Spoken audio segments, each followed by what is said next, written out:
भक्तमाल जी में एक कथा आती है, एक अंगद नाम के भक्त हुए महाप्रभु जगन्नाथ जी के। क्या नाम था? अंगद।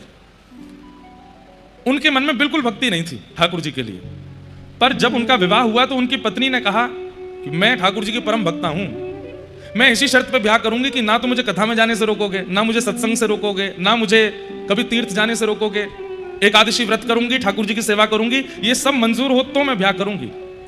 तो अंगद जी ने कहा मुझे सारी शर्तें स्वीकार हैं, लेकिन एक शर्त मेरी भी है। बोले क्या?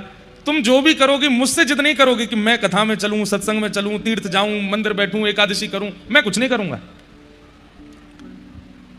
दोनों की रजामंदी हो गई। लेकिन अंगद जी का एक स्वभाव था कि वो अपनी पत्नी से इतना प्रेम करते थे, उनके रूप से, उनके स्वभाव से, उनके क्रियाओं से इतना प्रेम करते थे, वो अगर कुछ कहते तो मान लेते थे, बस कथाएं आदि नहीं सुनते थे।